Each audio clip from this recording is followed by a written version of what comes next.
NCB times ಮೀಡಿಯಾಗೆ ಸ್ವಾಗತ. ನಾನು ದರ್ಶನ್ ಹುಣಸೂರು. ನಾಡಿನ ಹಿರಿಯ ಸಾಹಿತಿ ಎಸ್.ಎಲ್. ಭೈರಪ್ಪ ನಿಧನರಾಗಿದ್ದಾರೆ.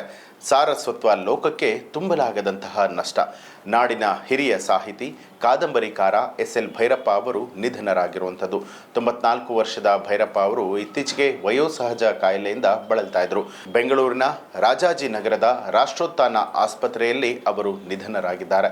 ಇವರ ನಿಧನದಿಂದಾಗಿ ನಾಡಿನ ಸಾಹಿತ್ಯ ಪ್ರೇಮಿಗಳಿಗೆ ಬಹಳ ದೊಡ್ಡ ನಷ್ಟ ಆಗಿದೆ. ತಮ್ಮ ಸಾಹಿತ್ಯ ಸೇವೆಗಾಗಿ ಅನೇಕ ಪ್ರಶಸ್ತಿಗಳನ್ನು ಇವರು ಪಡೆದುಕೊಂಡಿದ್ದರು. ಇವರ ಪ್ರಮುಖ ಕಾದಂಬರಿಗಳಾದಂತಹ ವಂಶವೃಕ್ಷ, ದಾಟು, ತಂತು ಮುಂತಾದವು ಕನ್ನಡ ಸಾಹಿತ್ಯಕ್ಕೆ ಅಪಾರವಾದಂತಹ ಕೊಡುಗೆಗಳನ್ನು ಕೊಟ್ಟಿದೆ. ಭೈರಪ್ಪ ಅವರು ಕಾದಂಬರಿಗಳ ಜೊತೆಗೆ ಸೌಂದರ್ಯ ಮೀಮಾಂಸೆಯ ಕುರಿತಾಗಿ ಹಲವು ಗ್ರಂಥಗಳನ್ನು ಕೂಡ ರಚನೆ ಮಾಡಿದ್ದಾರೆ. 1999ರಲ್ಲಿ ಕನಕಪುರದಲ್ಲಿ ನಡೆದಂಥ 67ನೇ ಅಖಿಲ ಕರ್ನಾಟಕ ಕನ್ನಡ ಸಾಹಿತ್ಯ ಸಮ್ಮೇಳನದ ಅಧ್ಯಕ್ಷರು ಕೂಡ ಆಗಿದ್ದರು. ಪ್ರತಿಷ್ಠಿತ ಪ್ರಶಸ್ತಿ, ಪದ್ಮಭೂಷಣ, ಸರಸ್ವತಿ ಸಮ್ಮಾನ್ ಪ್ರಶಸ್ತಿಗಳು ಕೂಡ ಇವರಿಗೆ ಸಂದಿದೆ.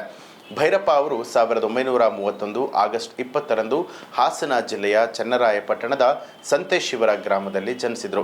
ಎಸ್.ಎಲ್. ಭೈರಪ್ಪ ಅವರು ಲಿಂಗಣ್ಣಯ್ಯ ಮತ್ತು ಗೌರಮ್ಮ ದಂಪತಿಗಳ ಸುಪುತ್ರರು. ಅವರು ತಮ್ಮ ಪ್ರಾಥಮಿಕ ವಿದ್ಯಾಭ್ಯಾಸವನ್ನು ಹುಟ್ಟೂರಿನ ಸುತ್ತಮುತ್ತಲಿನ ಶಾಲೆಗಳಲ್ಲಿ ಮುಗಿಸ್ತಾರೆ. ನಂತರ ಮೈಸೂರಿಗೆ ಬಂದು ಶಾರದಾ ವಿಲಾಸ್ ಪ್ರೌಢಶಾಲೆಯಲ್ಲಿ ಓದಿದರು. ಮಹಾರಾಜ ಕಾಲೇಜಿನಲ್ಲಿ BA ಪದವಿಯನ್ನು ಪಡೆದುಕೊಂಡರು. ಮೈಸೂರು ವಿಶ್ವವಿದ್ಯಾನಿಲಯದಿಂದ MA ಪದವಿನ ಕೂಡ ಪಡೆದುಕೊಂಡಿದ್ದಾರೆ. ಭೈರಪ್ಪ ಅವರು ವೃತ್ತಿ ಜೀವನದಲ್ಲೂ ಕೂಡ ಹಲವು ಹುದ್ದೆಗಳನ್ನು ನಿರ್ವಹಿಸಿದರು.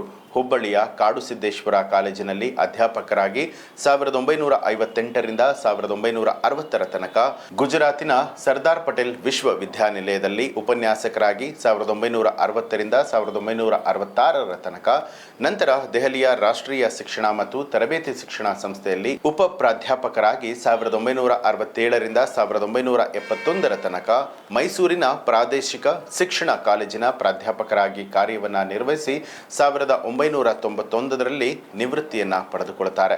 ಭೈರಪ್ಪ ಅವರ ಕಾದಂಬರಿಗಳಿಗೆ ಸಂದಂತಹ ಪ್ರಮುಖ ಪ್ರಶಸ್ತಿಗಳು: ತಂತು ಕಾದಂಬರಿಗೆ ಭಾರತೀಯ ಭಾಷಾ ಪರಿಷತ್ತಿನ ಪ್ರಶಸ್ತಿ ಲಭಿಸಿದೆ. ದಾಟು ಕಾದಂಬರಿಗೆ ಕೇಂದ್ರ ಸಾಹಿತ್ಯ ಅಕಾಡೆಮಿ ಪ್ರಶಸ್ತಿ ದೊರೆತಿದೆ.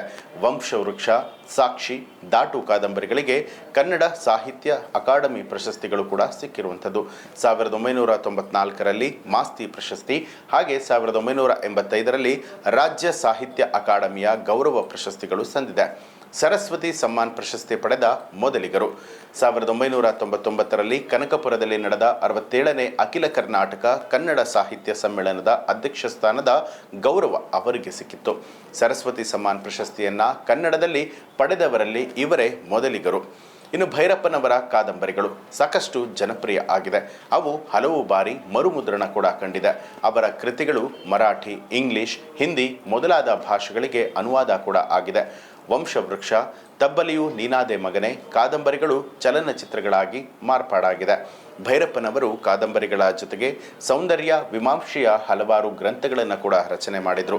ಸತ್ಯ ಮತ್ತು ಸೌಂದರ್ಯ ಇವರು ರಚಿಸಿದ PhD ಗ್ರಂಥ. ಸಾಹಿತ್ಯ ಮತ್ತು ಪ್ರತೀಕ, ಕತೆ ಮತ್ತು ಕಥಾವಸ್ತುಗಳು ಜೊತೆಗೆ ಗ್ರಂಥಗಳು ಸಾಹಿತ್ಯ ಮೀಮಾಂಸೆಗೆ ಸಂಬಂಧಪಟ್ಟ ಹಾಗೆ. ನಾನೇಕೆ ಬರೆಯುತ್ತೇನೆ, ಬಿತ್ತಿ, ಆತ್ಮವೃತ್ತ ಗ್ರಂಥಗಳು. ಆವರಣ, ಕವಲು ಇವರ ಇತ್ತೀಚಿನ ಕಾದಂಬರಿಗಳು.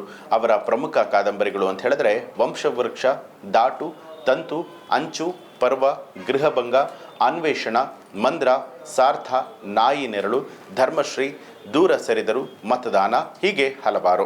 ಎಸ್.ಎಲ್. ಭೈರಪ್ಪ ಅವರ ನಿಧನದ ಸುದ್ದಿ ಸೆಪ್ಟೆಂಬರ್ 24ರಂದು ಮಧ್ಯಾಹ್ನ ಕಾಡ್ಗಿಚ್ಚಿನಂತೆ ಹರಡಿತ್ತು. ಕೂಡಲೇ ಗೂಗಲ್ ಬಳಕೆದಾರರಲ್ಲಿ ಅನೇಕರು ಎಸ್.ಎಲ್. ಭೈರಪ್ಪ ಅವರ ನಿಧನದ ಬಗ್ಗೆ ಮತ್ತಷ್ಟು ವಿವರಗಳನ್ನು ತಿಳಿಯೋದಕ್ಕೆ ಗೂಗಲ್ ಸರ್ಚ್ ಇಂಜಿನ್ನಲ್ಲಿ ತೀವ್ರವಾಗಿ ಹುಡುಕಾಟವನ್ನು ಕೂಡ ನಡೆಸಿದ್ದಾರೆ. ಕರ್ನಾಟಕದಲ್ಲಂತೂ 100ಕ್ಕಿಂತಲೂ ಹೆಚ್ಚು ಮಂದಿ ಗೂಗಲ್ನಲ್ಲಿ ಭೈರಪ್ಪನವರ ಮಾಹಿತಿಗಾಗಿ ಹುಡುಕಾಟವನ್ನು ನಡೆಸಿದ್ರಿಂದ ಅವರ ಸರ್ಚ್ ಇಂಜಿನ್ ಬ್ರೇಕ್ಔಟ್ ಹಂತಕ್ಕೆ ತಲುಪಿತ್ತು ಅಂತ ಹೇಳಲಾಗಿದೆ. ಒಟ್ಟಾರೆಯಾಗಿ ಎಸ್.ಎಲ್. ಭೈರಪ್ಪನವರು ಕನ್ನಡದ ರತ್ನ ಅಂತ ಹೇಳಿದ್ರೆ ತಪ್ಪಾಗೋದಿಲ್ಲ. ಅವರ ಪಾರ್ಥಿವ ಶರೀರವನ್ನು ಸಾರ್ವಜನಿಕರ ದರ್ಶನಕ್ಕೆ ಇಡಲಾಗಿದ್ದು, ಅವರ ಸುಪುತ್ರ ಲಂಡನ್ನಲ್ಲಿ ಇರೋದ್ರಿಂದಾಗಿ ಅವರ ಅಂತಿಮ ಕ್ರಿಯೆಯನ್ನು ಶುಕ್ರವಾರ ಮಾಡೋದಕ್ಕೆ ನಿರ್ಧಾರವನ್ನು ಮಾಡಲಾಗಿದೆ. ಇನ್ನು ಎಸ್.ಎಲ್. ಭೈರಪ್ಪ ಅವರ ಕಾದಂಬರಿಯನ್ನು ನೀವೇನಾದರೂ ಓದಿದ್ರೆ ಅನ್ನುವಂಥದ್ದಾದರೆ ಅದಕ್ಕೆ ಸಂಬಂಧಪಟ್ಟ ಹಾಗೆ ನಿಮ್ಮ ಅನಿಸಿಕೆಯನ್ನು ಕಮೆಂಟ್ ಮಾಡಿ ತಿಳಿಸಿ. ಹಾಗೆ ನೀವಿನ್ನೂ ಕೂಡ ನಮ್ಮ ಚಾನಲನ್ನು ಸಬ್ಸ್ಕ್ರೈಬ್ ಮಾಡಿಲ್ಲ ಅನ್ನುವಂಥದ್ದಾದರೆ ಈಗಲೇ ಸಬ್ಸ್ಕ್ರೈಬ್ ಮಾಡಿ ಬೆಲ್ ಐಕಾನ್ ಒತ್ತಿ.